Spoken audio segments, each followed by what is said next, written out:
Welcome to the Wayne Bennett podcast, celebrating West Virginia's people, places, and the culture of Southern Appalachia. Now here's your host, Wayne Bennett.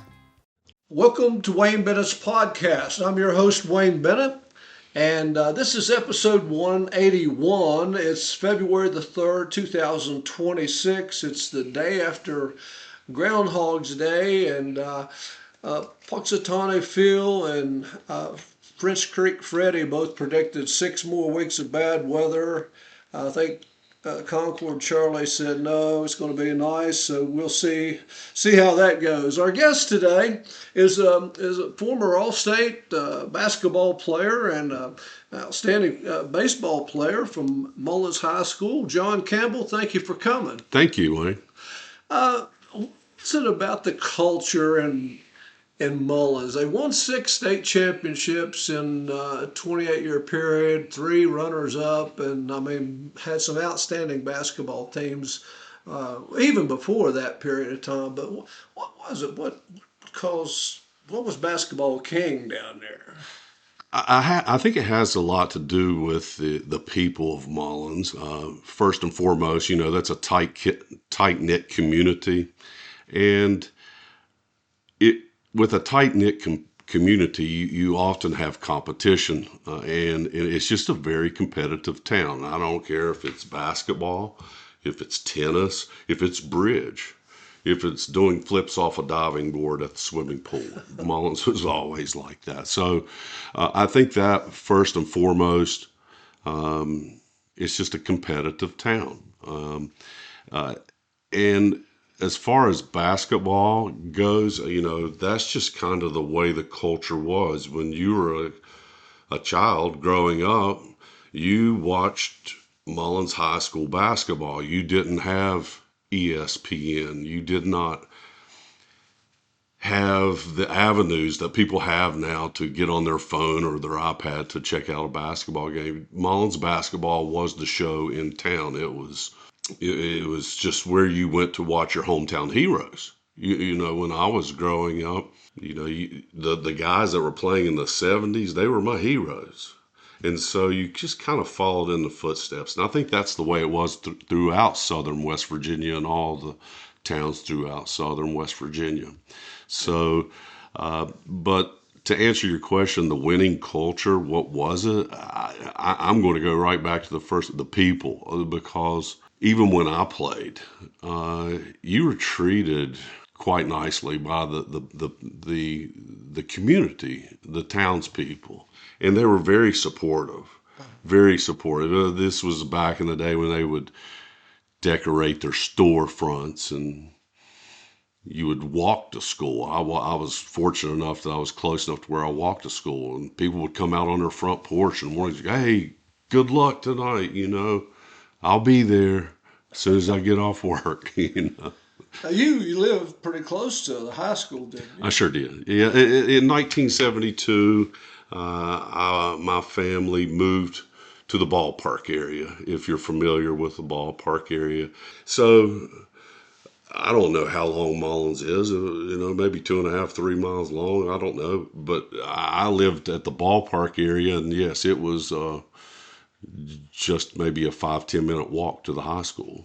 Yeah, I remember one time I was playing in a softball tournament down in Mullens at the baseball field, and the thing started on Friday, and then was going to be all day on Saturday, and we got in the losers bracket. Anyway, we come through and we played we finished the last game at 12:30 on Sunday morning, and the lights were on the whole time, and it was wild. Okay, Wade. Well, now you're bringing up something that's really near and dear to my heart, and that's that ballpark. It's been recently torn down for a new school, but going back to what you were saying, those late night softball games that started on Friday, I loved them. I kept my curtains open because the lights from the field lit up my bedroom.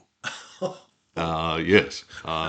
That's how close I was. The lights from the ball field just basically were coming across my neighborhoods directly into my bedroom. And I of course, as a little kid, I'm, I'm almost 60 years old. So in let's just round it off. I was born in 66, 1976, I was 10 years old.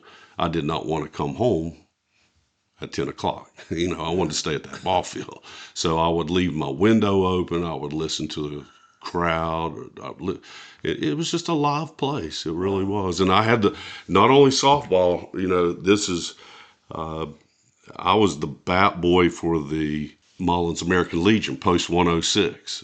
In 1972, my next door neighbor was Cecil Lacey, and he ran the baseball team for post 106, and he gave me a hat. I still have the hat. I think I may have the only existing hat. It's wool. It's something I treasure, and every time I touch it, it just brings me back to 1972. The Lacey family, I guess that his brothers and stuff were Jess Lacey and that.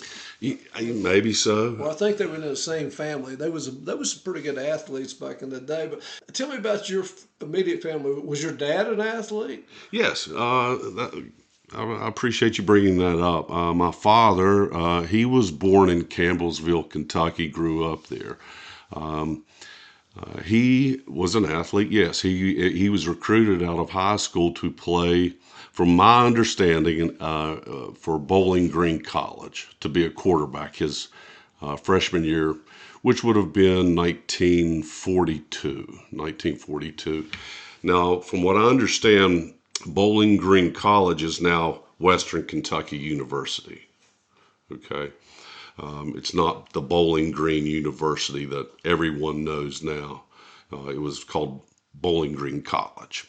Okay. So he played, from my understanding, his freshman year, and then he went off to war, and he fought in Okinawa from 1943 to 1947. And so once he was finished with serving our country, he came back and to Kentucky. And my uncle, John Campbell from Amiga, that's who I'm named after, by the way. My father named me after his brother. So my John Campbell, my uncle, was playing for the Amigo Redbirds.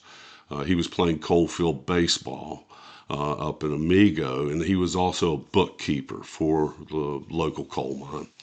And they needed a second baseman. My Uncle John played shortstop, and they needed a second baseman. He said, well, my brother can play. And so long story short, my father came from Kentucky to Mullens, West Virginia, and started playing baseball and keeping books. Wow. Amigo, I used to work for a guy there was the principal of Woodrow Wilson High School, Ross Hutchins. He played down in Amigo, but I can't remember what years. I think it might have been earlier than that. But that gives you an idea of how big the Coalfield baseball was. I mean, Stan Musial played in the Coalfield baseball. I mean, it was something else. But who was your first coach? My first coach. Are you talking about all the way back to youth? Yeah. Well, if I had to do it in order, it was Barry Hill. Barry Hill was my grade school basketball coach. I know Barry. I recently had dinner with him, myself and Herbie Brooks. We graduated together, and we played grade school basketball for Barry Hill. And we've always just had this, type friendship. Yeah. And we had lunch recently with him at Outback, and it was a pleasure to see him. He's retired. He's doing well.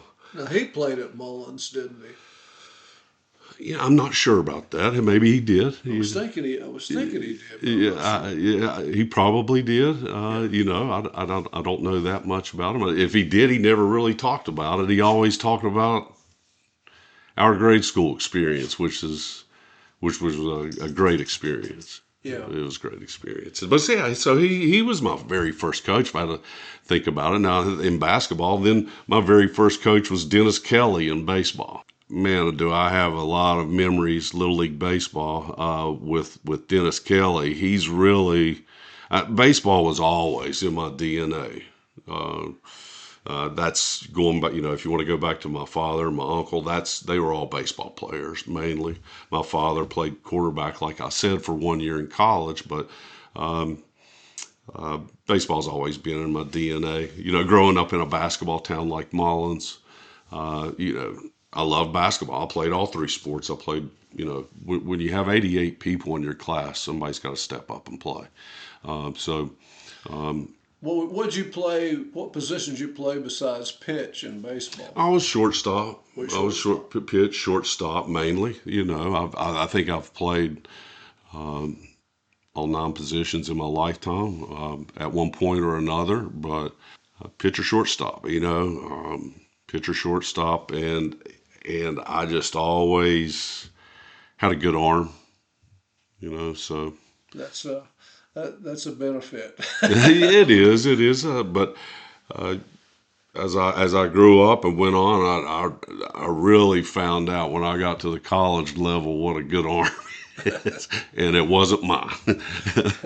Well, in the basketball, of course, you had Louis D'Antoni, the D'Antoni family, just a hierarchy as far as I'm concerned at Mullens basketball. But he had his teams won a state championship in '55, and then Mullens combined with Conley High School in Herndon, and Conley had actually won a state championship in 1963. And I think a buddy of mine, Tom Parham, that from Woodrow, that coached at Woodrow, I think he played on that Conley team, if I'm not mistaken. He did. And so then Knuckles started coaching. Don Knuckles started coaching, and all of a sudden, you got on one team, Mike D'Antoni and Jerome Anderson. You got 2 future NBA players. And I mean, that's and I got to see them play at the Armory, and I've told this story before, but one of the times Woodrow wasn't pressing, Mike D'Antoni comes up the court and he's walking. And he's dribbling between his legs as he's walking. And at that time, I'd never seen anything like that before, unless it's a Harlem Globetrotters or something. I said, man, he's dribbling between his legs, And then you started seeing more, of those kind of things, but and behind your back and that kind of stuff. But actually, that year, Beckley beat them. And, of course, Mullens ended up winning state championship in their division, and Beckley didn't even get out of the section. They got beat by Oak Hill. But that's the first time I seen Mike D'Antoni, and I was really impressed. And it was a packed house at the Armory, man. I mean, people were standing up around the rails. It was something that. But by the time you started playing, Mullens had won a couple state championships, I guess. 70 and 72. Okay. And that was in AA. Yeah. You live close to the ballpark. What about the playground? It's all there. It's all at the same place. It all, yes. I mean, to put things in perspective, I lived on the other side of the tracks. The baseball ballpark. There's a railroad track that runs straight through Mullens, correct? Yeah. Okay, so the baseball park area is divided by the railroad tracks. Okay, and so you go across the tracks and you go down a back road and you're at the Mullens playground in 2 minutes if you're on a bicycle. Yeah. If you're really getting it. I mean, if you're wanting to play in the next game, you're pedaling your bike and you're riding down there. So all the playgrounds, I mean, it's all of that community right there is. You know how it's nestled in between the two mountains there, and the river runs through it. I mean, everything's right there, and I can remember. I mean, my goodness, and my friends can attest to this. You would literally play basketball, a game of basketball, go over to the parking lot across the street, and getting a wiffle ball game. And then when you're done with that wiffle ball game, you may go up the road and get in a football game. I mean, that's the way, or a tennis match, or ping pong at the play. It was. Of course, the population was much larger at that time. Yeah. And I'm talking about the 70s because it started going down in the 80s. Yeah. That's why we transitioned to a single A school in 1981. So the population declined. But boy, in the 70s, when you're talking about Mike D'Antoni and Jerome Anderson coming into town, for me, that's like saying Larry Bird and Magic Johnson just came into town. I mean, that's the way I felt. But on the flip side of that, and I'm very close to the D'Antoni family. In fact, yesterday, it's ironic. I just came across the book that they published on Mr. D'Antoni, Louis D'Antoni, Coach D'Antoni, excuse me. And I laughed because I remember getting a copy of Mr. D'Antoni saying, "John, let me sign this for us." Sure, absolutely. I was going to ask you. And I thought he was going to write something to the effect of, "You're a great basketball player. I enjoyed watching you, and maybe you remind me of shade of Mike or something." No, he puts in there, "Hey, just something to the fact of glad to be great friends with the Casanellis and the Rosanicos," because my mother's maiden name was Casanelli. She was Italian, and the Rosanicos, and glad to be great friends with the Casanellis and Rosanico. I always enjoyed playing bridge with your mother, Coach D'Antoni. That's good. I'll take it for what it's worth. I'll take it for what it's worth. But no, but on the flip side of that, talking about going back to Mike, I wasn't around Jerome as much as I was Mike, of course. But I want to tell this story. And this will put things in perspective about Mike D'Antoni. I was driving a golf cart from my house to downtown Mullens. And on my way, I was going down Moran Avenue, which is a long stretch avenue going straight into town. And as I'm passing by, Mike D'Antoni sitting on his father's porch, which I was like, wow, he's in town. And Mike stands up and motions me to come back. And my heart started racing. I've known Mike, but Mike was head coach of the Phoenix Suns at that time. Yeah. And so I come back and I back up, and he says, "Hey, John, come on up here and talk to me." Wow, I was thrilled. And so I parked my golf cart and get up, and I said, "What are you doing in town?" He said, "My son's playing AAU basketball in Morgantown, and we just decided to come down and visit with Dad for a couple days." But he was very personable, asking about me, my family, and I wanted to talk about the Phoenix Suns and Amari Stoudemire and Steve Nash, but he just wanted to catch up about the family. So he was very personable, and that's what I remember about Mike D'Antoni is how personable he was, even when he was a basketball icon in our town. Well, I think he was NBA Coach of the Year 2 times, and of course he had a great career overseas, playing, and I heard stories that he was as popular in Europe, more popular in Europe than he was in the United States, and he's done well.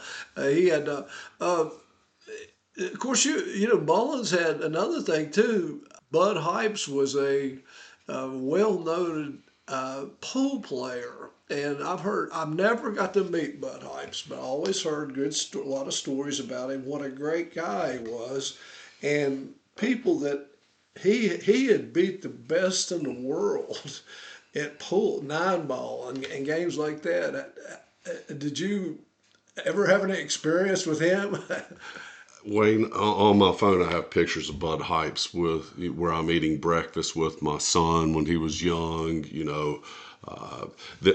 My nephew Kevin McBride. I have a picture of it. So yes, I've been around Bud. But going back to what I was saying earlier about the people of Mullens, Bud Hypes first and foremost comes to my mind. he was very supportive of the program. And what I mean by that is he fed us dinners before we would go to the Raleigh County Armory to play our county tournaments back then. And the team would go down and he would feed all of us. And it was so ironic because Bud would be in an apron and would be out front waving at us on the bus as we're pulling out, and he'd be pumping his fist, "Let's go, Rebels!" And we would show up at the Armory, and Bud is there. He beat us. He beat us to the Armory, and he's there when the bus pulls up. But one thing that really sticks out in my mind, this is funny. When we would play Pineville, anytime we played Pineville, if you walked into Bud's bathroom, the men's room, over the urinal there was a sign that says, "Please flush the toilet. Pineville needs the water." Hey, and I've got a lot of friends in Pineville. Please don't take me. I hope no, but no. That was just a rivalry. That's the way it was back then. And boy, that was. That was more than Mullens and Oceana. Oh yes. Yeah. It was.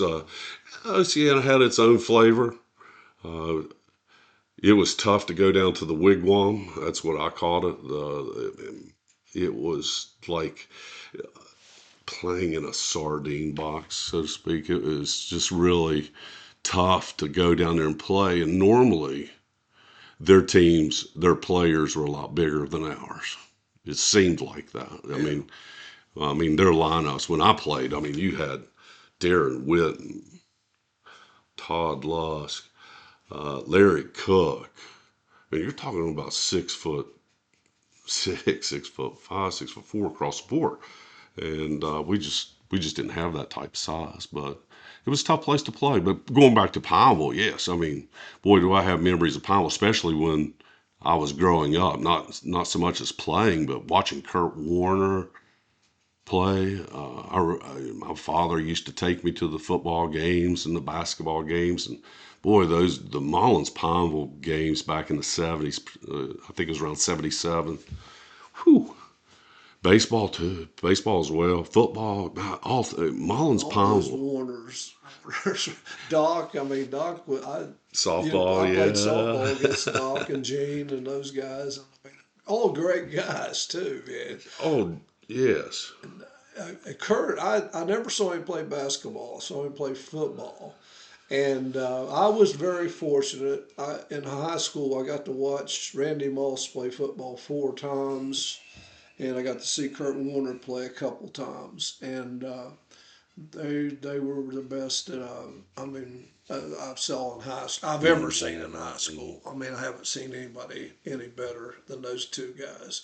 And when you guys in the state finals of '84, you guys have won 2 state championships.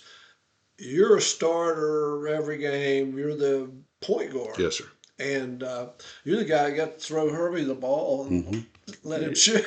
Yeah. And Herbie, it's a pleasure to play with the best player in the state of West Virginia at the time. And I wholeheartedly believe that. I don't care what class you played in. Herbie Brooks in 1984 was the best player in the state of West Virginia. He was fundamentally sound, and it was just we grew up together. We played grade school basketball together. We evolved from grade school through junior high through high school, and Herbie and I talk about this all the time. Not once did I ever come down the floor and say, "We're running, play 1 or play 2. We came down the floor and it was all by eye contact. It was a look. It was a look, and I could look at Herbie and it's hard for people to understand, but he would know that I want him to do a back door. That's great. And he knew it. And was his real name Herbie? Yes, Herbie Lamont. It wasn't Herbert. It was Herbie. Yeah. Herbert. It was Herbert. Yes. Okay. It was Herbert Lamont Brooks. Okay. And then, boy, we still have a tight relationship. What is he? He's purchasing. I don't know his exact title. He's in purchasing for Coleman, maybe Marfork or something. I don't. Excuse me if it's not who I can't. But yes, he's been doing that for years. Like to get him here sometime talking, but He would love to do it, and we can arrange that. and what a lot of people don't realize, Herbie was a heck of a quarterback in football. I mean, he started when he was a freshman, I guess. I don't know. Yeah, I know now, he did when he was a sophomore. yeah. Now I'm taking my glasses off because Herbie was a phenomenal quarterback, and he. If I had to put a comparison to him at the time, it would be Randall Cunningham. Now, I played 1 year of high school football. That was my senior year. Herbie played his junior and senior year. And man, did they have success as soon as he stepped on the field. I mean, they went to the state Final Four. Like I think Sissonville, the state champions, beat us. But no, Herbie was fun. You should see him throw a football. I'll tell you, he could throw a football. This is in high school. Literally flat-footed 70 yards. And I am not exaggerating 1 yard. In college, I lived on Spruce Street at one time. And we were having a little party there, and Herbie brought the basketball team basically to my house. You know, Chris Brooks, and Prue, and all those guys. They were all standing there, and they started talking football. And at the time, Major had already graduated, and I think the quarterback at that time was Greg Jones. I'm not real positive, but anyway, the discussion was Greg Jones had a cannon of an arm. He could throw a football. And Herbie was like, I could throw a football farther than Greg Jones could ever throw a football. And he's like, everybody calls me Soup. That's my nickname. Said, Soup, do you have a football in your house? And I just bought a brand new football. It still had the cardboard casing on it for my intramural football team. So someone said, yeah, my buddy Rick Shutt says, yeah, he's got one in his closet. So I went and got the football. Herbie stands on Spruce Street. And I don't know if you're familiar with Spruce Street in Morgantown. No, I'm not. Oh, it is straight downhill. It's like a ski ramp, but it leads right down to High Street, and it is straight downhill. Herbie takes that football, and can you imagine on a downhill incline like that? Because your front foot is really hard to get planted. And in fact, to throw the football, you got to come over top and almost fall forward. He throws that football from my apartment, which was 2 houses away from the top, and it hits at the flat. When I say the flat down there at the bottom. And so with it going downhill, if you throw the ball 70 yards, it actually travels about 100. Yeah. And if you ever saw football fly through the skies of Morgantown down to High Street, it was Herbie Brooks. He threw that football. Now he got hurt in his senior year, though. He didn't finish the season, did he? That's correct. And that's how I kind of moved into. He was a safety also on defense, and he broke his collarbone against Oceana. And let me back that up. He broke it in practice prior to it. So I think he broke it maybe once or twice. I don't know. But it was Oceana, and that's when I first stepped into playing his role as safety. And from there, I just started playing defense mainly. But Herbie, yes, he got hurt his senior year. That's why he didn't make All-State as a quarterback, because he definitely would have. He would have definitely made All-State.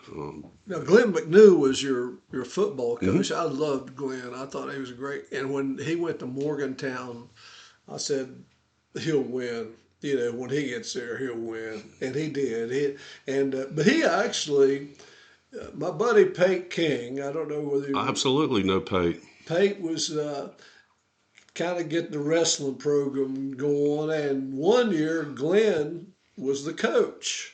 Might have been more than 1 year, but I know 1 year he was coach because they had to have somebody in the school system, and so we got to spend a lot of time together and talk some football because I was a football coach too, and but I really like Glenn a lot. But he was there when you were, Yes. yeah, when you were. He was actually my neighbor, and I was really good friends with his son, Glenn McNew, who eventually went on to Morgantown and played football for WVU. I was basically next door neighbors. They lived kind of across the street. Coach McNew has always been great to me. I mean, even through my high school days. My father passed away when I just turned 13. And so I really look back on it, and Coach would take me on vacations with his family. He was really good to me. He was a mentor, gave me advice at times in all sports. Because Coach was an athlete back in the day. I mean, little Glenn, I call him Little Glenn. He had clippings of his father, and I really got to understand Coach as an athlete. He was a great sports mind, but he was also a great mover of young men. I mean, I just felt like he gave solid advice. Yeah, well, he was. Even when I knew him at that time, he would still play softball every once in a while. He was a jacker, man. I mean, he was the big dog. Whatever team he played for, I can't remember who it was now. Mullens Merchants. Yeah, that's who it was. And, he was the number 4 hitter. But I mentioned my buddy Pate. He had. We were always into wrestling and stuff, and then I was a card collector. I collected baseball cards and basketball cards, but I wasn't. I had 1,000 maybe or something like that. Nothing. And I just mentioned to him one day, and I didn't even know he collected cards. And he said, "Oh yeah," he said, "I got a few down." He said, "Why don't you come down to Mullens and look at my collection?" Well, I go down there. He's got a storefront, and he's got, unbelievable cards. And then once I got to checking him out, man, he was one of the biggest card collectors in the East. I mean, he was all these bigger shows and stuff, and I never thought that. I'd known him for a few years, but I didn't realize he was that into it.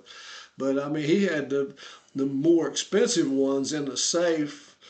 But I think he lost a lot of them when he had the flood. Yes. And I don't think it bothered the ones in the safe, but it cost him a lot of money. But he was.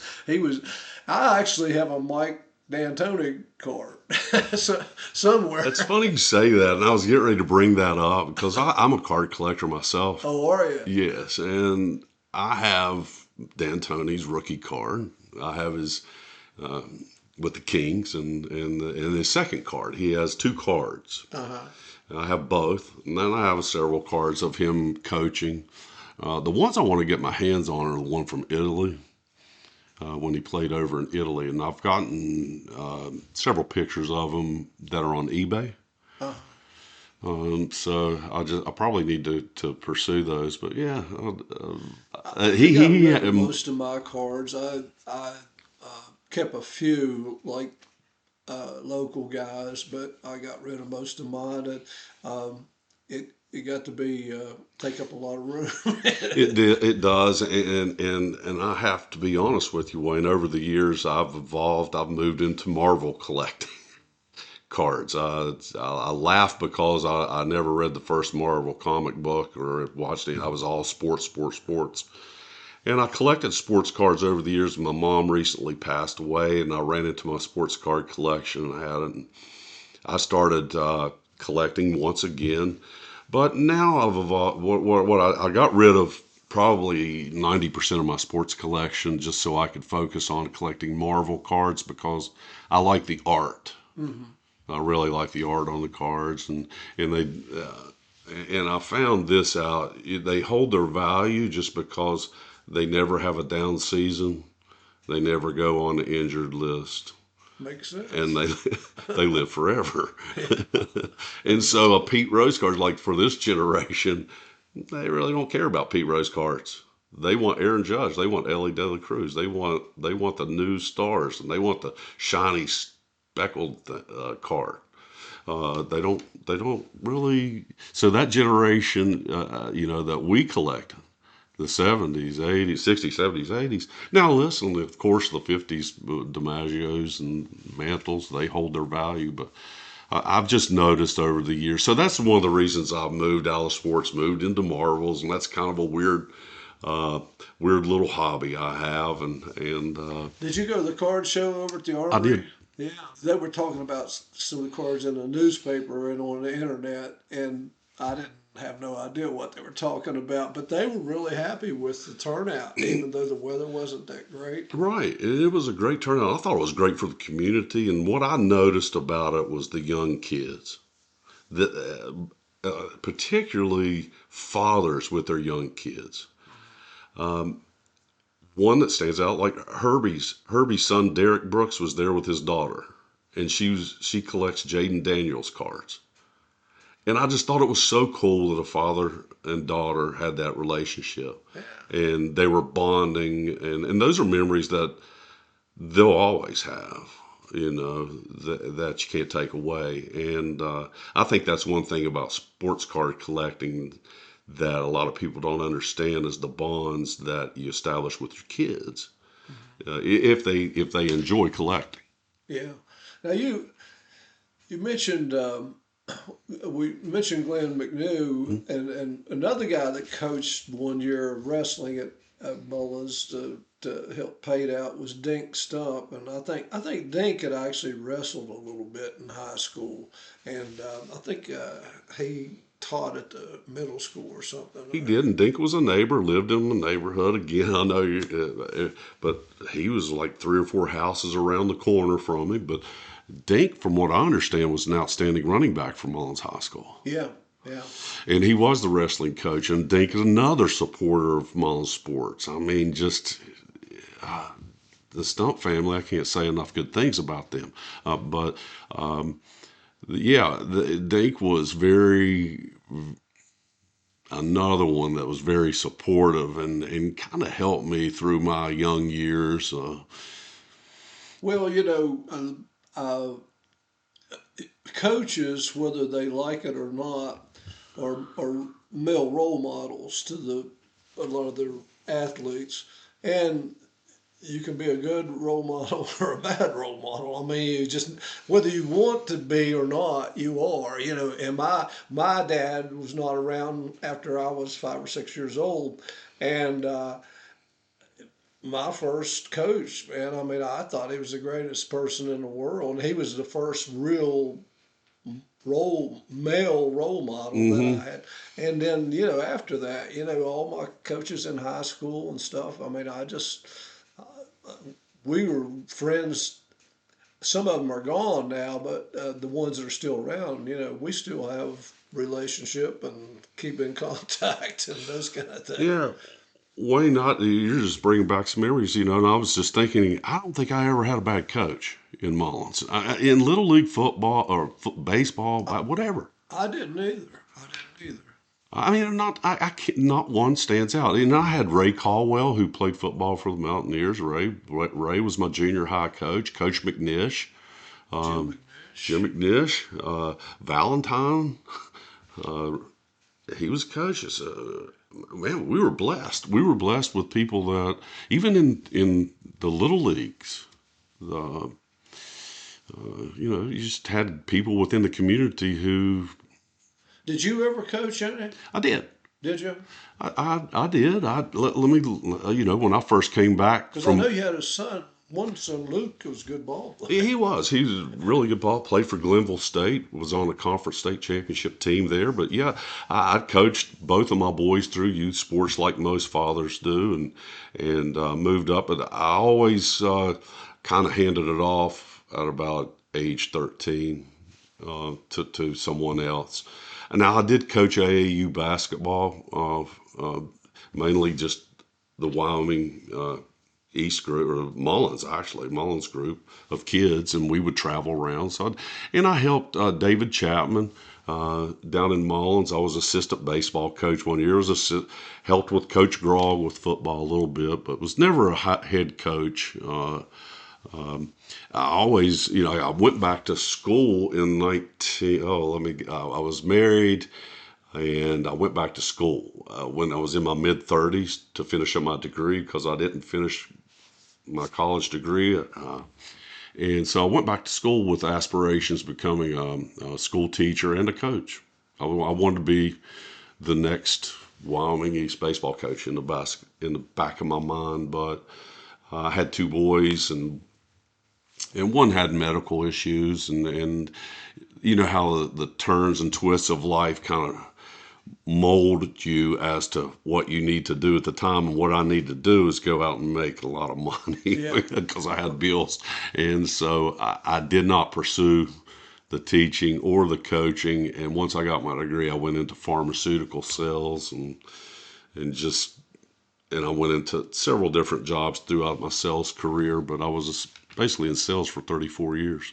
Yeah. Of course, Don Knuckles retired after you guys won the state championship in '84. And he retired as a coach, and then he became the principal a little later. Kind of a funny story. Don and Butch Good used to come up Beckley some, and we used to meet at Billy Joe Kaufman's place. The first one he ever had was on Johnstown Road, Billy Joe's, and then he had one at Vance Drive, and then one uptown. But Don was good friends with those guys, and a lot of the guys that came into Billy Joe's were coaches or former athletes or whatever. And so, they sit around, drink beer, and talk about the good old days. And so Don and Butch got talking. They were still, I can't remember how old they would have been at this time. They weren't that old. But Don said, talking about still being able to play basketball and this kind of stuff. Well, we had some guys from Beckley, Butch Smith and Rick Vass, and so we said, well, we ought to play Beckley against Mullens. Let's do that. So Don said, well, come on down Sunday afternoon at the gym, and we'll have a team. Y'all have a team. So we go down there. Well, I was the 8th man on the 8-man team, and Don said first he's talking about shooting fouls. He said, I cannot understand why anybody cannot make 9 out of 10 foul shots. He said these guys practice it all the time, and they get up there and they go 2 for 8 or whatever. And he said, I can make 9 out of 10 all day. And before we started playing, he gets to the line, he makes 93 out of 100 foul shots. Mm-hmm. I mean, I saw it, I counted, and I said, my God. And so we get to playing. It's just a pickup game, but we had Beckley jerseys somebody got, and they had Mullens jerseys, and they had Tuffy Gordon and Butch Good and Don, and anyway, we won that game, and we called our own fouls, all that stuff. Well, Don, when he come back up to Billy Joe's a week or so later, and we get talking, and this is over a beer or two, and Don says, well, we didn't have everybody, we had one guy missing, said, y'all come back down next Sunday, let's play. I said, okay, so we go back down, and we go in, and there's a packed gym. I mean, there was 1,000 people there. They got referees, and they got Rosanico and those guys, and they wear it out. And of course, we had, Butch Smith, pretty good ball player, and Rick Vass and those guys, but he set us up, and I think he charged people to get in. He made some money for the basketball program, but it was all, it was all fun. That's a great story. I've not, I may have been in the gym because, do you recall, was Pate King standing under the basket, catching the ball through the hoop and throwing it back to Don at that time? He may because have been. because I do remember a time, and it may have been a basketball camp that Don did his foul shooting exhibitions. He may have been. I can't remember. It's been a while, but it was a lot of fun, and he was amazing storyteller. Well, I mean, we all loved Don when he came around. But now you had after you graduated, what kind of baseball team did y'all have in Mullens? I mean, you got somebody's Yeah, attention. yeah, baseball was the backseat. It was once basketball season was over, people played tennis, baseball, but for me, it was what I looked forward to all year. And so, what kind of a baseball team do we have? We had really good baseball teams when I was in school. Wow, I mean, I can go back to my freshman year. Randy Miller and I were the first freshmen to start on Mullins baseball team just because we were one of the first What's his classes. baseball coach? Jim Polly. Okay, Jim. Now Jim was assistant Correct. basketball coach Correct. too. And he was a baseball coach, and just baseball was just not. Coach McNew, he gave us a lot of instructions on the side as far as baseball, and no slap to Coach Polly. He just wasn't. I think he was just doing it because no one else wanted to do it. Maybe I don't Yeah. know. I don't know why, but we had good baseball teams. I mean, wow. I mean, on my team, there were several guys that if they wanted to pursue baseball as a college opportunity, they could have. Really? It's just, and what, David Saunders. I don't know if you're familiar with David. Oh, I know Dave. Yeah. Okay. Well, Dave was ahead of me. He was actually 2 years ahead of me. He graduated in 1982. And he was a phenomenal baseball player. And actually, he and I actually hooked up in college. We played together my freshman year at Alderson Broadus. Uh, Dave was Dave's probably one of the best point guards that no one ever talks about. Now he came over in Raleigh County and coached a little bit, didn't Yes, he did. Yeah, he he? Yeah. coached I think Liberty and Independence Yeah. both, Yeah. and He he was he he was an he independent. married a girl from Sophia, and he just came back home and stayed there. But Dave's a class act guy and heck of an athlete. He's the reason I got to Alderson Broadus. I had a full scholarship offer from Old Dominion University, but at the time you had to score 1,200 on the SATs, and I was an honor grad out of Mullins High, and I went to take that test at Woodrow Wilson, and you only had one shot just because that during those days you just didn't have a lot of opportunities to take the SAT, and I did not do well on that test at all. In fact, I scored like 980, and the coach, I can't recall the coach from Old Dominion, and he said, John, he said, my goodness, you didn't even come It's not that close. high now, I don't think. Is it not? I I'm don't not know. sure. It was an academic school, and I was really heartbroken because they had just built a brand new baseball stadium down in Norfolk, Virginia, and it was nice. It was sweet. But he said, I thought you were an honor student at Mullins High School. I said, well, I am, but we only had 88 people in the class, so it's like saying I was the tallest midget. So he's like, well, I can't give you this. I can't offer you the full scholarship. You can come on as a walk-on, but you'll have to go through the academic junior college process or whatever. And I wasn't going to do that, so I had another offer from West Virginia State. But basically, long story short, those were all table. They were taken off the table, and I was just stuck. So Dave Saunders, Jack Funk was the coach at Alderson Broadus. And I went to he brought me up to Alderson Broadus, and I played my freshman year.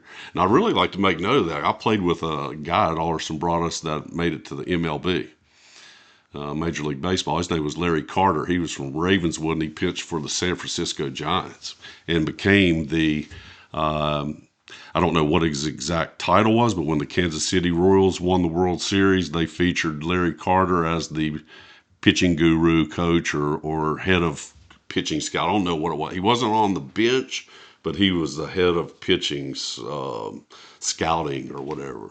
In fact, the Charleston Gazette did like a huge story on him at the time. He was he moved around. He was with St. Louis. I think so. I think he stuck around. And you know what's funny? Going back to baseball cards, my son bought some cards at an antique shop, brought them in, and I'd never seen it. Larry Carter baseball card. Now look on the back of it. It says from Charleston, West Virginia, but he's from Ravenswood. And boy, that guy could throw. And here's what happened. Well, here's what's ironic. Alderson Broaddus is not a baseball school. It's not even a basketball school. It's a soccer school. I mean, they were, at the time in the 80s, they were a national power NAIA when it came to college soccer. So, but Coach Funk, Jack Funk, was able to bring in my freshman year. We had Larry Carter. I think Ravenswood was triple. No, they were double A. You had Dan Clutter from what was that? Brook High School. He was triple A All-State. Larry Carter was double A All-State, and I was single A All-State. All three went to Alderson Broaddus College, and I thought that was amazing. All three of us transferred after that year. Yeah, Larry. You went to WVU. I did. I went to WVU. I was fortunate enough to pitch against West Virginia my freshman year at Alderson Broaddus, and should have beat them. They were nationally ranked at the time, and if we lay down a squeeze bunt, we do beat them. But we went nip and tuck with them, and after the game, it was a doubleheader. I pitched the first game of the doubleheader, and I was icing my arm, and trainer for WVU came over and said, "Hey, Coach Ransburg would really like if you'd entertain WVU coming up there next year." And so that's what happened. I used to have a baseball camp down here. When I worked at the Y, we'd have different camps during the summer, and we had a baseball camp, and we wouldn't have just same people teaching every day. We would have guests every day, and we'd have a couple of guys from the Charleston Charlies would come up, and a couple high school coaches. And anyway, I called Dale Ramsburg, and I said, "I want you to come down and work half a day or a day for us, and I can't pay you a whole lot, but like to have you, like get WVU down there." And he said, "Well," and we'd had Jack Cook before from Marshall, Mm-hmm. and he said, "I'll tell you what." He said, "I'll come down. I'll bring a university car," and he said, "You don't have to pay me nothing if you get that Fama boy." Beckley had a picture of Ron Fama, and he said, "You get that Fama boy in the camp, and I want to see him. I want to see him throw. I want to talk to him." And I said, "Let me try." So I called Ron Fama. I said, "Man, you need to come over." So he did. He came over. Dale did a real good job with the camp, and then after everybody left, Fama stayed and threw some and talked to him and everything. And I thought for sure he was going to go there, and he ended up going to Marietta. Yeah, I played with Ronnie, and I played for Post 32. For Beckley. I played for Mr. Parkulo and Doug Epling. This would have been 1984. And Woodrow Wilson had an outstanding baseball team at that time. I mean, I think I don't know, did they win the state championship or were they runners-up that year, 1984, 83, 84? They were runner-up. Because I remember they played on graduation day. Yeah. And a lot of those guys didn't attend their graduation because they were playing in the state finals. And I played with Chuck Tate, Kohler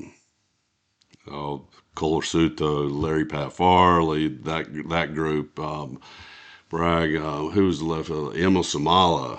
He was great. He went to Carolina. Yeah. Okay. Oh, that was Tim McMillan played on that team. Do you know who Tim McMillan is? Don't you? A lot of people don't understand. He was the 42nd draft pick in the Major League Baseball draft.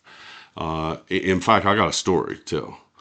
The head baseball coach. Well, let me go back to the American Legion. I mean, that team was loaded. I mean, my goodness, Chuck Tate. I think Emil Samala went to East Tennessee. Larry Pat Farley went to Coastal Carolina. I went to Alderson Broaddus / West Virginia, played in that, there were several players. Tim McMillan.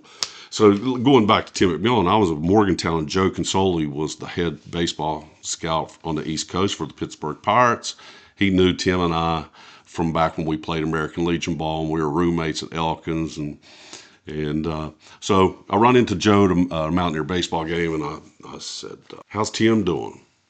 How's Tim doing? He's always doing great, But he told me the story about Tim and draft day. Tim was invited to Three Rivers prior to the draft. That's what they did with top prospects. I've got stories about Tim McMillan. He's amazing. Best baseball player I've ever seen in my life. And that includes college. And I got to see some guys that went to the MLB. Tim's the best of all time. So Tim goes up there, and here's the story. Joe Consoli told me. He said Tim got up was out in the field, and after they'd seen everybody at the showcase camp, the head scout comes out, blows a whistle, thanks everybody for coming. Well, Tim didn't get the bat. He hadn't batted yet. And I don't know if you know Tim. Tim had a hot streak about him, and I talked to Parkula about this because he drove him up there. Tim comes running from the outfield. It's like, hell no. No, hell no. I didn't get the bat. I came all the way from West Virginia, and I didn't get the bat. He's up in Pittsburgh, and there's people from all over the country. And he, in fact, threw his glove and kicked it into the infield. That's what Consoli said. And so the head scout blew his whistle. Oh, sorry about that. Everybody back to their positions, and Tim got up there at home plate, okay? And mind you, it's first time Tim has a wooden bat in his hand. Okay, so, well, I won't say the first time, but he's put a wood bat in his hand. And first pitch, Tim McMillan hits in the upper deck, left field. Second pitch, he hits it into the upper deck, into left center. The third pitch, he hits it off the scoreboard facade in center field, and the scout blows his whistle and says, oh, thanks for coming. Tim throws his helmet and says, I only got 3 swings. Joe Consoli told me that, I don't know if you've ever seen a pro scouting report, what it looks like. It's on a legal sheet of paper, and it's very detailed. It's a lot of dots and times and a lot of information to fill out that they didn't fill anything but on the top of it. According to Joe Consoli, it said Tim McMillan, Oak Hill, West Virginia, and in the middle it says our next Roberto Clemente, and circled it. Oh, that was straight from Joe Consoli. My oldest son used to, when he was in high school, he was all-state baseball player, and we'd go to some of these one-day clinics, tryout camps, that the pros used to have. And a lot of times our experience was they were there looking at 1 or 2 people. And the other guys, were just there. Mm-hmm. But they'd time them from home to first, home to second, do a few things. Sometimes they wouldn't even bat. I mean, they wouldn't bat at all. Well, here's what he did. I've been to several of those. Going back to Cecil Lacey, he was a Cincinnati Reds scout. A lot of people didn't know that. And he was my next-door neighbor. So I would travel when I was 13, 14, 15 with Cecil to these camps, and all I would do is retrieve foul balls and stuff like that. And so I think you had to be a certain age to do these camps. And I don't know if 16 was the age, but I did my first one at age 16. And that's really where I got my name in the baseball circle, so to speak, is because I got on the mound and faced the guys that were playing for West Virginia State, and they went 1, 2, 3. And I walked off and shook hands with Marty Daly, who was the Eastern Region scout for Cincinnati. Now, out of high school, I had San Francisco and Pittsburgh and Baltimore attend some of my high school games, but I'm going to be the first one to tell you I was not ready. When I went to college, I found out what pro pitching was. But what Marty Daly did was he put me in contact with Old Dominion University, the coach down there, because he was actually from that area, and that's how I got that connection. Because I was not highly recruited at all. Dale Ransburg didn't even know my name when I was out of high school. He didn't know my name until I pitched against him my freshman year. Now, you mentioned Larry Carter. and he went to West Virginia State. I guess Cal Bailey was down there at that time. My son, when he went to West Virginia State, and Cal had recruited him. But the thing about Cal, who was very successful in his baseball coaching career, but something that I always kind of noticed, he would recruit people sometimes not to be his opponents. He would get a guy at third that he liked, and then he'd recruit somebody that he didn't want to go to Concord or somewhere else. It was kind of it worked for him, but it was different. It's kind of but Cal was he didn't have the facilities that a lot of places had, but he knew how to raise money. He knew how to coach. I mean, and we're talking about Glenn McNew hitting the long ball. Cal Bailey could hit a long ball in softball, man. Yeah. I was heavily recruited by Cal. I was probably mostly recruited by Cal Bailey. In fact, when Mom passed away, I didn't even the letters that she saved from Cal that he had written to me of Christmas cards, and I actually went down and spent time on his farm. He put a cowboy hat on me on his farm and brought me down. This was after American Legion baseball game down. We were playing Sarita Canova, someone like that, and he had prearranged for me to come to his farm. And I stayed the night with him at his farm. Wow. And he told me at the time, he said, John, I'm going to give you and Marvin Shepard.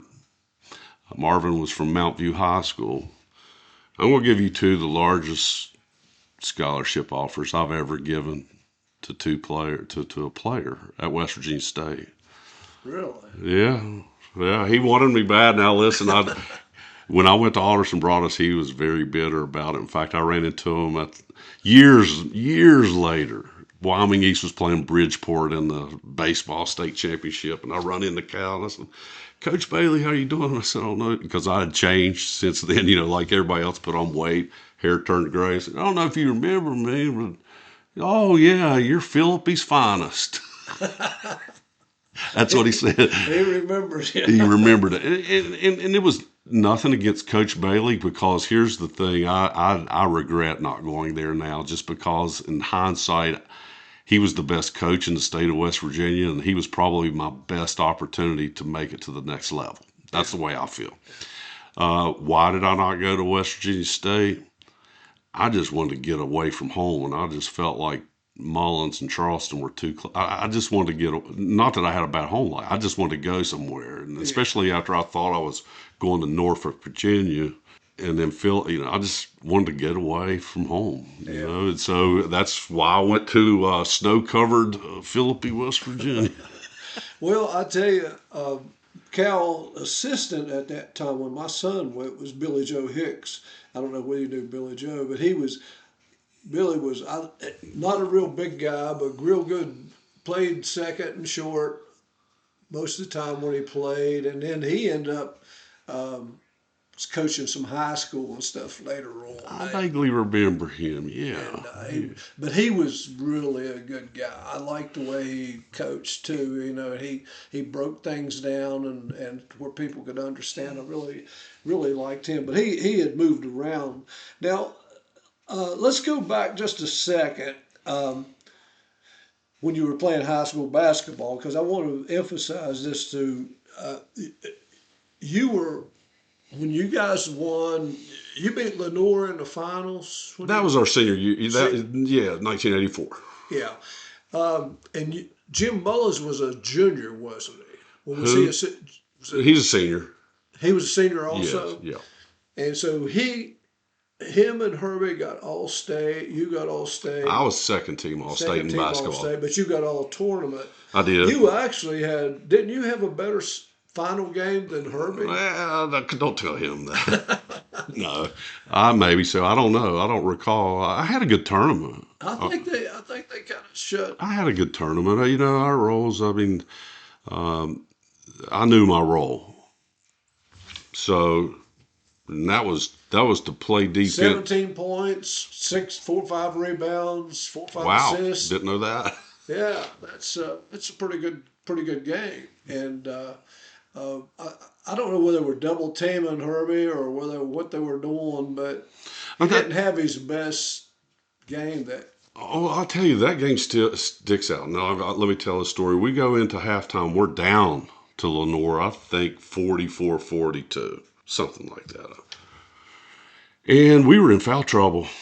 If I'm not mistaken, Herbie had 3. I had 3. Mike Castle had 3. We were in foul trouble. And Lenore brought just as many people to the game as Mullens did. It was that. So we got in at halftime, and Coach Knuckles was as red as sleeve of your shirt. And he said, guys, here's all I'm going to say. You guys are going to play full court man-to-man. And he was talking to the 5 of us. And you got 2 fouls. And once you use those 2 fouls, your career at Mullens High School's over. So go out there, and I'm not pulling you out of the game if you get a 4th foul.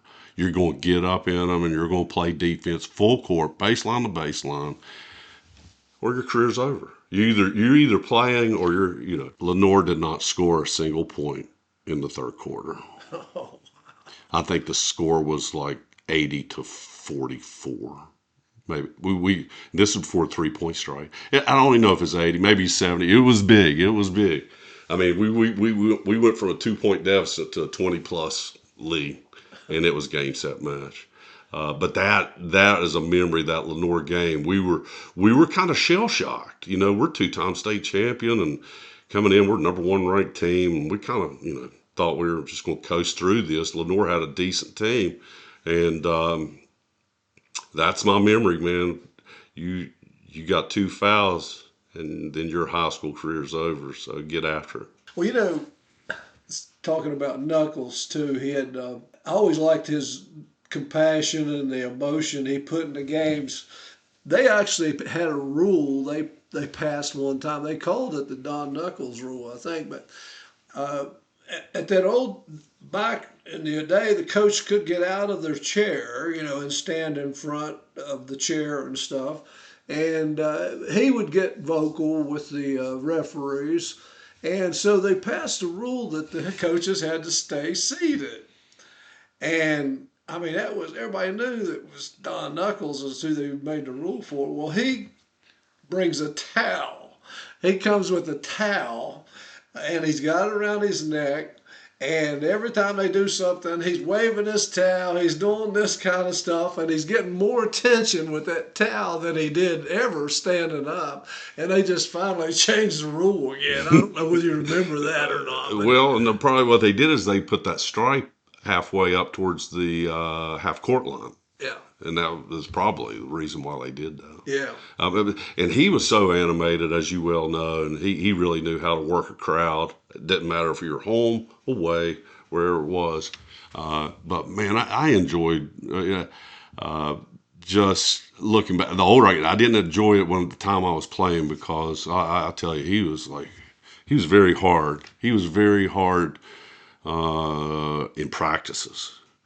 We won a lot of our games in the 4th quarters because we were in shape.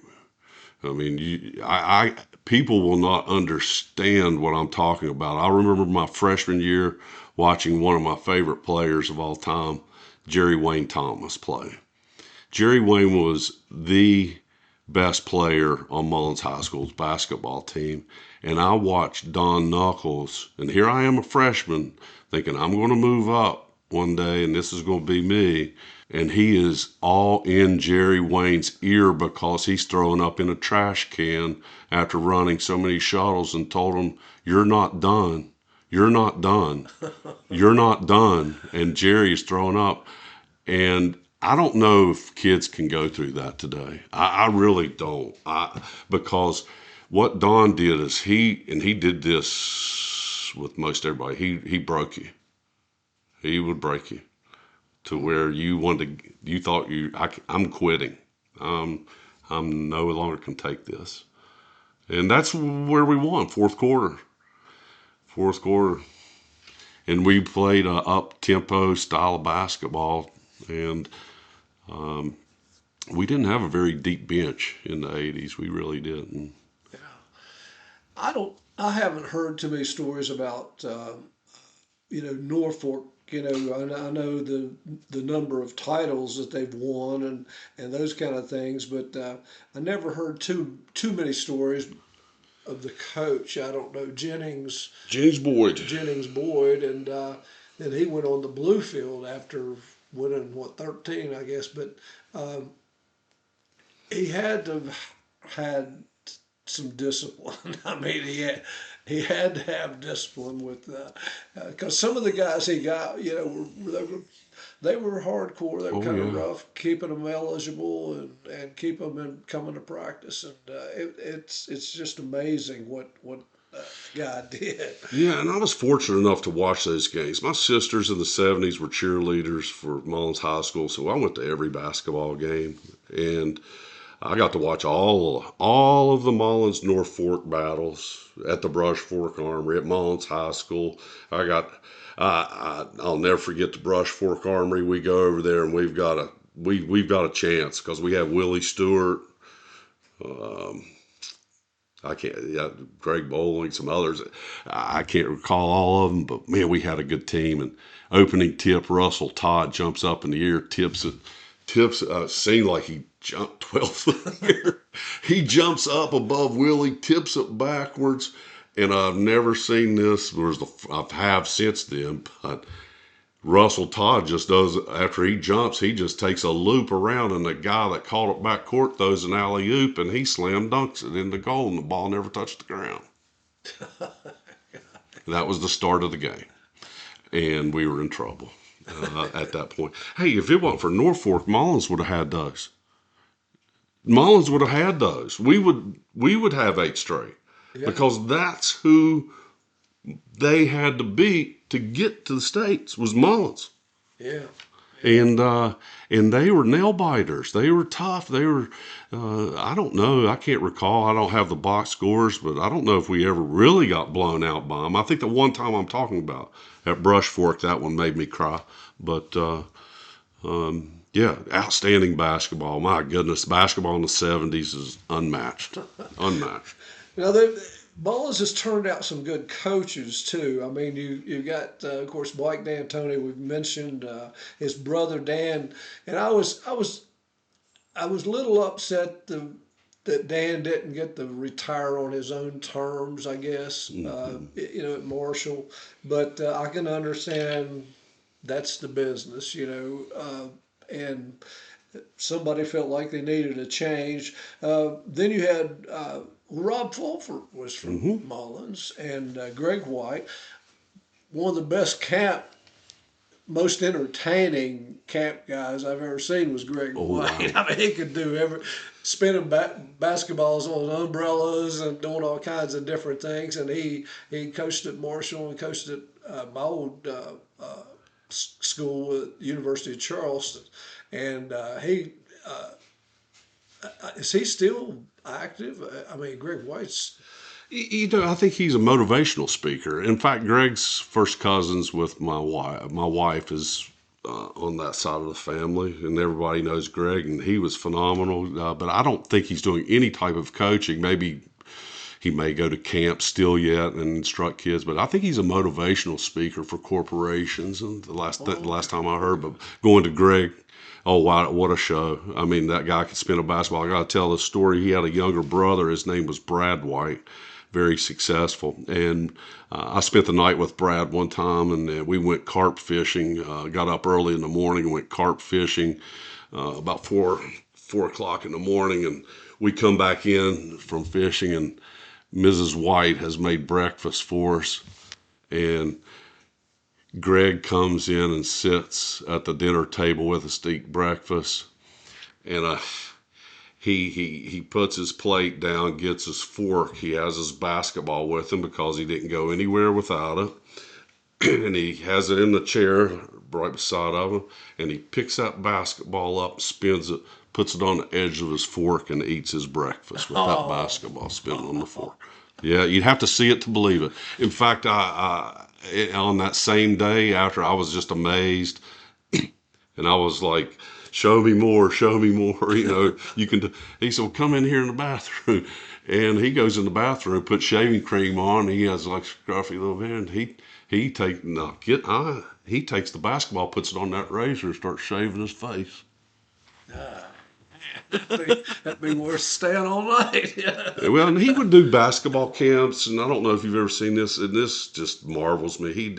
He would lay on the floor, and he would have, I don't know what he had, pins or something in his shoes or something, and he would literally spin all these basketballs, and by the end of it, he's laying flat on the floor, and he has two balls spinning on his toes, on his hands, on his nut, on his head, or something like that. That's just White's Wizard. He had, I think he married a Beckley girl, Donna Slayton. Yes, yeah, Donna. She's from Beckley, huh? Is she? Great lady. I had Donna in school when I was teaching at Woodrow back in the 70s. She was it was in my English class, and very good student. I think she was a majorette or something in high school. Yes, I don't doubt it. Very attractive lady. My wife actually had some heart issues probably 10 years ago, and there was a doctor, Dr. McCormick, maybe Dr. McCormick. He was from Marshall University. He saved her life. She actually went into cardiac arrest, but the reason I make that point, she was going in for a heart cath when she had this episode. But prior to that, Donna and Greg just jumped through hoops to get us in contact with this Dr. McCormick, who was going to perform the stent. And during the stent, my wife was 45 years old at the time, so went into cardiac arrest. And but he saved her life, because there's no doubt in my mind, if anybody else would have been in the place, Dr. McCormick, it wouldn't have happened. He saved her life. But that's the type of people. Donna and Greg and Brad, they're just great people. Great people. Now, what kind of profession have you been in since you've had to go into the workforce? Yeah, like I said, 34 years of sales. You know, I don't want to go through my whole resume, but I started out as a Xerox sales rep and evolved. Worked for the West Virginia Lottery at one time, pharmaceutical sales, medical laboratory sales, and but did 34 years of sales. And your kids grow up and they have their own families, and I decided about 4 years ago that I no longer wanted to be in sales, and I wanted to do a career change. And so I kind of devoted myself to becoming an appraiser. So right now I'm a licensed residential appraiser here in the state of West Virginia, and I love what I do. Do you have your own company? I do. But you know, I also subcontract out with other appraisers in the area, and I've worked under the Zafaratises. That's a familiar name around this area, and they've been good to me and brought me under their wing and kind of showed me the ropes and taught me everything I know about the business. I worked for Zafaratis for several years. I actually, when he started teaching the real estate class, I was in probably the first or second class that he had, and me and Frog Young, we started working for Jerry when he opened his first business. Okay. And then we moved from, the little house we had was over by Flat Top Arms. It's not there anymore. But then we moved to Mabscott. Then we moved to Valley Drive. And there was two places on Valley Drive. But anyway, I had actually, at one time, when I first got into real estate, I kind of wanted to flip houses and do a few things like that, you know. And but I didn't run into the great deals I thought I was going to run into. Right. Because by the time the bankers and the brokers got through with them, they weren't quite as. But I enjoyed it. I worked for Jerry, I think, about 7 years, and we were, I enjoyed working for him. It's funny. I've come full circle, so to speak, in my professional life, because when I was done playing baseball at West Virginia, which would have been 1988. I didn't finish school, and I went straight into selling real estate. I was actually the youngest licensed realtor in the state of West Virginia at that time. I was 21 years old, and I had my realtor's license. I think I can't recall why I did that. Maybe someone talked me into it, but I worked for J.S. Walker Associates in Morgantown, sold real estate for 18 months in Morgantown. And Well, how's the business now? Is it? it's, there's not a lot of buy-sell. In other words, I mean, people aren't, not a lot of buy-sell transactions, and I think a lot of it has to do with the economy, interest rates, whatever it may be. But you do see people improving their homes, a lot of home improvements. And but this time of year, it's not very busy for me, just because of the weather. But I do know that once the weather starts getting better and it really ramps up. I'm very busy through the spring, through the fall, and fall. Well, Basically, when the kids are out of school. I know with different law, I mean, it's different than when I was in there. Now they negotiate what agents can get, and those kind of things. I'm not on the sales end of it. I just go out and appraise the home. The bank, if someone's purchasing a home or if they're wanting a home equity loan or they're refinancing, the bank will give us a call and say, will you go out and do a market value appraisal? And so that's where a lot of my business comes from. But I'm not on the sales end. Now I do deal with realtors, that they'll sometimes have a lockbox and have to let me in the house, or I'll call them with questions about the sale, but I'm not on the sales end of it. I got out of that. So I'm just on the appraisal end. Now, what do you think about Mullens and Wyoming County now? I mean, Wyoming East is still competitive in basketball and girls basketball. Not so much in football anymore. They've kind of dropped off in baseball since, for the last few years. Who was the coach down there? Coach Mayhew. Yeah, Mayhew was down there.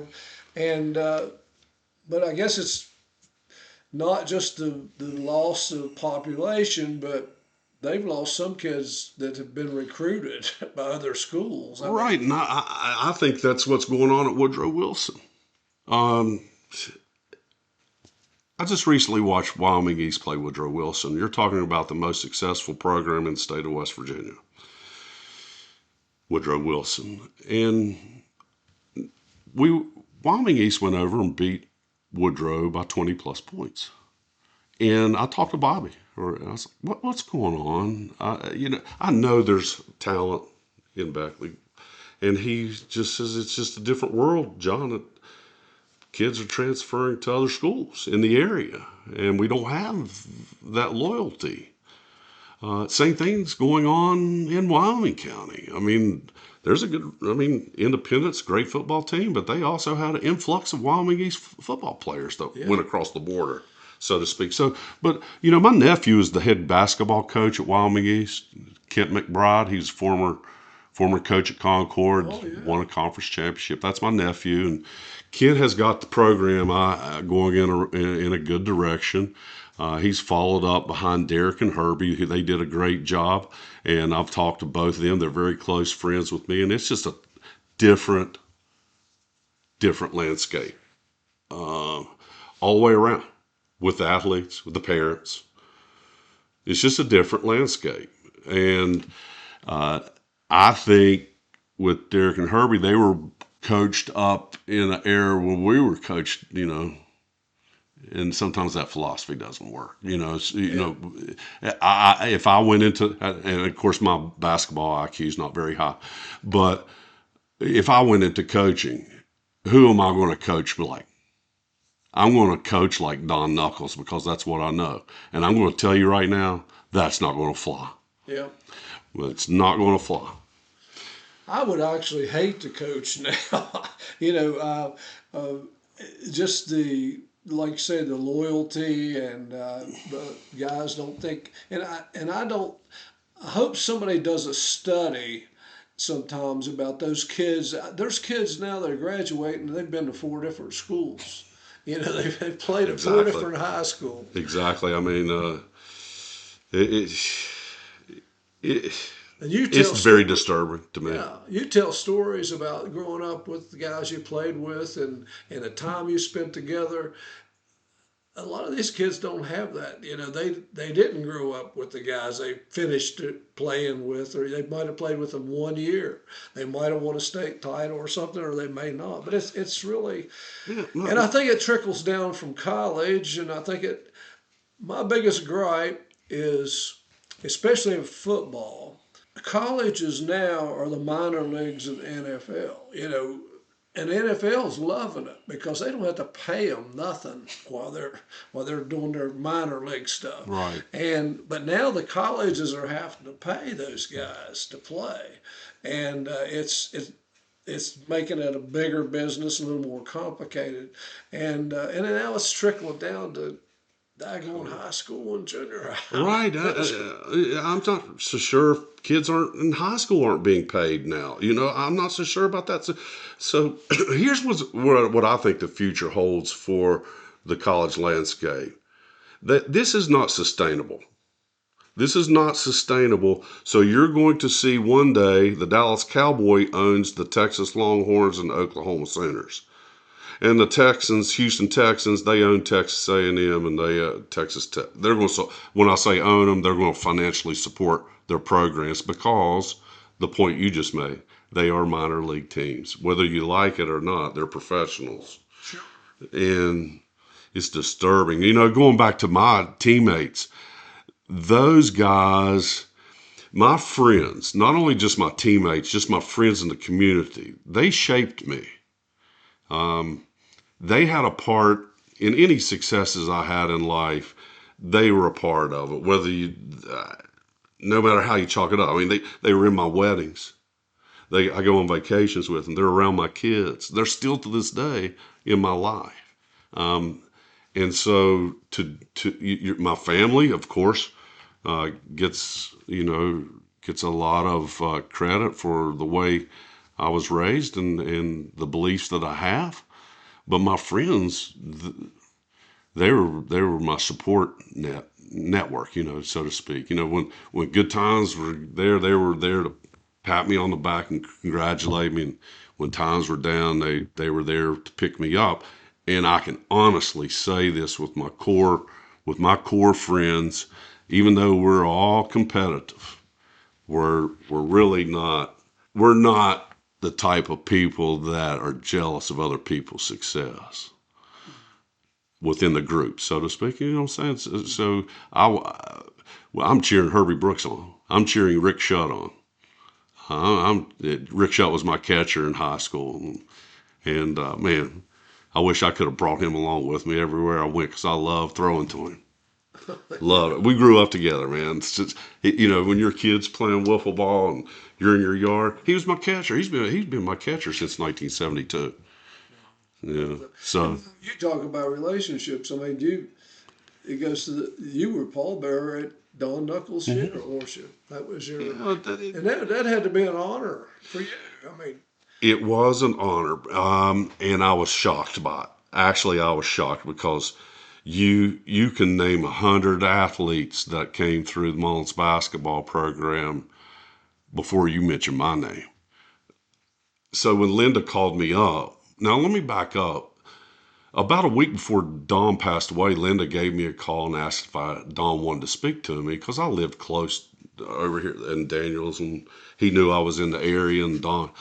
So I called a friend of mine, Ed McCall, former Meadowbridge basketball coach.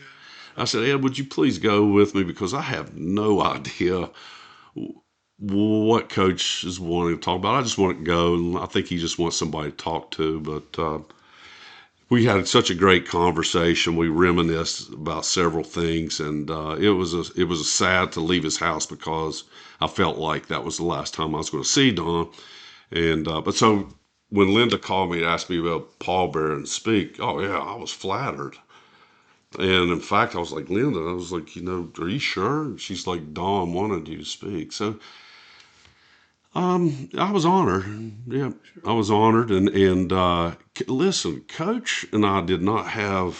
We butted heads in high school. We had a love-hate relationship. I mean, I'm not gonna lie. There was times at night where I laid my head down on the pillow and I was like, "Good Lord, please take him tonight," because I don't want to go to practice in the morning, especially after a loss. But that's just a joke. That's a joke. But boy, did we appreciate each other after the fact. Like I would meet at Calicinos with him, and he would come over here, come over here, and boy, he would embellish the things that I did. He really would. He made me sound like the next coming of D'Antoni by the time I left there. So, but I don't regret 1 minute playing for Don Knuckles. Not 1 minute. Now, at the time, was it tough? Did I have these feelings back in 1984? No, I was ready to clean my locker out and get out. I was done, and I didn't want any more Don Knuckles.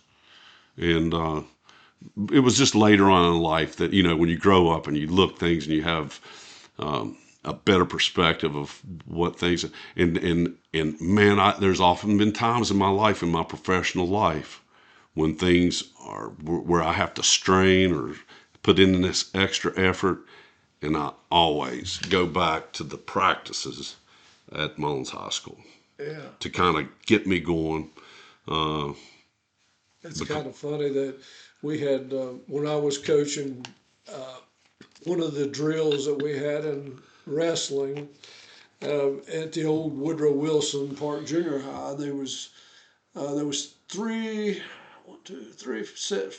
sets of steps, and we used to run those steps a lot after practice. And I mean, I had all kinds of different drills on the steps, and the guys, it was a killer. It was a killer workout, and I still have guys today, and it's been a long time, and they said, "Coach, I went to the Army. Basic training was nothing compared to this stuff." I've heard that. I've actually guys like Angelo Stewart and some other guys. He just comes to the top of my mind that went on into the military, and they were like, "Man, basic training was nothing like Don Knuckles' basketball practices." And let me tell you a story. Going back to the running, we ran shuttles, and can you take it anymore? He's trying to break it, and we're like, "No, And he blows the whistles, "Get out of here, practice is over, get out, come back tomorrow." So as we're running, or as practice is over, I go home because I practice baseball every day, even in basketball season. On a day like today, I'm at Mullens baseball field, and what I would do is I'd take athletic tape, and I would tape it on that cement wall there at the ballpark. I would tape a square right by the visitors' dugout, and I would get in right field, and I would throw a bucket of balls and try to hit that square from right field, the corner. And there's a light post. The reason I did that, there's a light post directly in right field. Well, Don Knuckles lives on the other side of that fence and that light post. Okay, so Don comes over there as he hears that ball, I guess, hitting the wall. He's like, "Oh, so I thought you were worn out. You couldn't take it. He said, but you got enough energy to come up here and throw this baseball." Didn't practice hard enough. And I knew I was in trouble the next day. I knew it. But he just made his point. But I did that. I would do that. I would go up there in the dark, and I would throw and build arm strength. That was something that Nolan Ryan used to do. So I kind of took a page out of his book. Paid off. Well, John, I appreciate you coming by, man. I've enjoyed talking with you. And I appreciate you. Now, I got a token for my appreciation I want to give you. What I have in my hand is, we talked about Louis D'Antoni. Mm-hmm. He's really an icon in Mullens. He really got the ball rolling with Mullens basketball. He's the godfather of basketball, in my opinion. And this is a token of his 100th celebration that we had for Coach down there in Mullens when he turned 100 years old. it's just a token of my appreciation, and I thought you might like to have that. I know you're a Flying Eagle, but you're a supporter of sports in Southern West Virginia. So Coach D'Antoni was the one who started the culture. Yeah. Yeah. And if you'll notice on the back of that coin, it says, "May the circle never be broken." Appreciate this. It does mean a lot to me, and I thank you. Yeah, well, thank you for having me. This has been an Well, you're gonna have to experience. come back. We can tell some more stories. I do. I have more. I was just sitting here like, I don't know if you recall. Do you ever remember a guy, a fellow? I think we talked about this. Joe Koch, senior sports editor at Raleigh Register paper. Yeah. That's- Joe was a runner. He ran some too. Yes. KOCH. Yes. Yeah. Yeah. Okay. A real quick story. Melanie, forget her last name, was from Canada. So they even did a story in the Raleigh Register about how this lady called every Tuesday and Friday night to see what the score was of the Mullens Rebels. And so Joe Koch was so intrigued, he asked her, "Why are you calling the office to ask about Mullens? Are you from Mullens? Did you move?" She said, "No, I went to Marshall University, did my grad work there, and I noticed whenever Marshall was playing or whatever, and they would announce scores around the state, that anytime they announced the Mullins score and they had lost, the crowd cheered." And it intrigued me because D'Antoni's and the Legacies, Greg White's, that why would they boo? And she just chalked it up as because they always win. And so, long story short, our school did a big to-do. They paid for this lady to come in and watch a Mullens High School basketball game. It was a big deal. At the time, I thought she was a queen or something because the way the school made us out. We dressed up. We dressed up, and they had a banquet after the game. She greeted people in the crowd. In fact, the Raleigh Register, I have it at the house, did a full-page story, full cover. And the ironic thing about it is they have a picture of Melanie. I just remember her first name, with a little girl in the stands, and the little girl is just looking up at her. Her eyes are huge, just marveling at this lady because they had Canadian flags on their chest. They made buttons. Canada loves Mullens basketball. It was crazy. And that little girl in the picture ended up being my wife. She's 5-6 years younger than me. She would have been maybe 12 at that basketball game when I was, or maybe 10. And I didn't know it. I don't look at it. It's just one of those things. My mother passed away. I pulled out, and I was just thrown off because that was my wife, Carla, who's in the picture. But that was a big deal. One thing I want to add about Don, I know We're fine. We're fine. As tough as he was, he had a kind heart. Don made us dress up for every basketball game. I'm talking about suit and tie. Suit and tie on the road, you dress to the nine. And I'm going to try not to be emotional, but there was a kid on our team who was, how can I say this, poor. I mean, he was poor. And he made the 12. He made the cut. And he was up from Stevenson. I wouldn't mention his name, and I wouldn't want to embarrass him or anything, but he's a hard worker, and he's a success in life, not only as a worker and a father, but he came from nothing.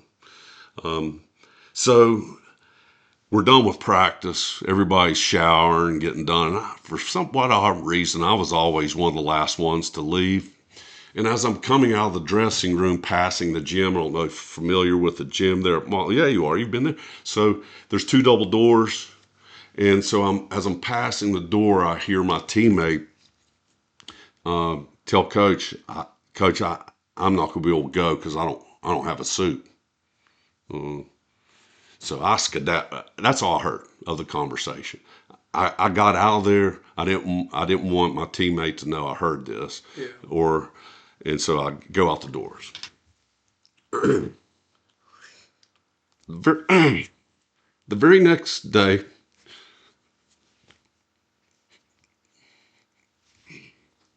My teammate had a brand new suit, brand new tie, and I know where it came from. So the point I want to make, he had a good heart. We can, a lot of people talk about Don and the tirades and what a drill sergeant he was, and I don't want you to think for a second he didn't care about his boys. Yeah. Because he did. Oh, he had to. And I want to share that just because too many times we talk about the hardcoreness of somebody and the competitive hardcore person that he was. He had a soft spot. Yeah. And that was a memory that stands out. And that's why from then on, I kind of like, I was going to run through a wall. I'll go back just a second and talk about Joe Koch just a second. Yeah. Joe was, when he came down here, I don't know where he was from, but he was, he was a runner in college or something. Yes. And he was a pretty good runner. And he didn't know, and I was running some then back then just to keep in shape, And anyway, Joe, we were having a race through the YMCA, and I think it was out at Grandview. And it's one of them things where you run down a turkey spur and turn around and come back, and it's pretty tough coming back. It's like 2 miles straight up, And Joe comes up with this idea, and he sold Beckley newspaper on. He said, well, I ran in college, man. I was a good college runner. And he said, let's do this thing. Anybody that beats me, will give them a shirt that says, I beat Joe Koch. Then it's got a Beckley newspaper thing. He said, hey, nobody going to beat me. He says, if they do, it ain't going to be one or two maybe. Well, he didn't realize what the course was, and he hadn't really ran that much. And we went out there and ran that thing, and about half the people in the race beat him. He had to give out about 50 shirts, and they killed him. He didn't have that many. He had to take people's names and stuff. Oh, it killed him, man. We rode him forever. Joe ended up in Morgantown. When I was playing baseball up there, he was working for the Dominion Post. In fact, he married that lady from Canada. Yeah, they ended up getting married and lived in Morgantown. Now, I think they've since divorced, but at the time, yeah. So it was kind of full circle weird because I thought she was the queen of Canada when I was in Mullens High School, and I ended up that she was no royalty at all. She was just a common person, and she was married to Joe Koch. But he was a good one, Scott Brown. I can go on and on. Dan Steelwell's, many editors around the area that just really made sports. I mean, I'm not gonna lie. I picked up the paper the next morning to see if my name was in the paper, and boy, they really cover sports hard. You need to write a book, man. I'd love to come back. I love to reminisce. Going back to Kurt Warner, I can remember a time going to Pineville Jim and Joe Paterno and Tom Osborne were in attendance at that basketball game. I was just a young tyke. I was probably about 11 or 12 years old at the time. And I'm sitting on the Mullens side, and the guys, before we get started with the starting lineup, we have two special guests tonight. And I'm looking, Joe Paterno, and Joe stands up in the crowd. And beside of him is Tom Osborne from Nebraska. And at that time, that was surreal because I was seeing their faces on TV and I'm like, what in the world? They're here in Pineville High School? But they never, either one never watched Kurt play football. They watched him play basketball because Well, Joe ended up with him then. Yeah. I got to see Kurt. For my birthday, my sister bought football tickets when Mountaineer Field opened up. They still had hay on the end zones down there, and it was frigid cold, snowing. I remember it because my sister's windshield cracked when we got back from the game to turn on her heat, and it just cracked the windshield. That's how cold it was. But Kurt Warner, who I wish was in the gold and blue, when they played, takes the opening kickoff for a touchdown straight up the middle. It opened up like the Red Sea, and he ran all the way down there to where the grass was on the on the embankment. It's fun to watch. He was phenomenal. You should have seen him play baseball. I saw him hit a home run at Mullens High School baseball field that went through the upright down there. That's a shot. And there was no fence in left field at Mullens High School. They used to put a snow fence up there, but people started getting injured running through it, so they were just like, yeah, if you hit the left field, it's all you can get. And Kurt Warner hit one, went through the goalpost like a field goal, and went into the little stream there that runs behind that field goal post. It's just a little drainage scene because I picked the ball up. I chased foul balls. I was a chaser. And my memory was when he went around second base, he turned around backwards and started running backwards. And Pee Wee was good too. They had great teams. Well, John, again, I appreciate you coming, and you've got an open invitation to come back anytime you want to. I appreciate it. It's been fun. I'd love to do it sometime. I've really enjoyed this. It's brought. I'm gonna get my vehicle when I leave, and then just reminisce. I know it's good times. Southern West Virginia, man, you can't beat it when it comes to sports. I don't care. I've been up north. I used to go to high school basketball games when I was in college just to check out the atmosphere, and it does not compare. Well, I still enjoy it myself, and it's one good thing about a podcast. You get to talk to a lot of different people, and it's I get more out of it than most of the people do, and it's been a lot of fun. Hey, I'll get Herbie on your show. We'll do it. Oh, there's no doubt. Anybody else out there like to be on our program, you can hit me up at awbennett50@gmail.com, and we'll get you here. And remember, until next time, if you're not dead yet, you're not done yet. And this is Wayne Bennett, and God bless you, and have a good day.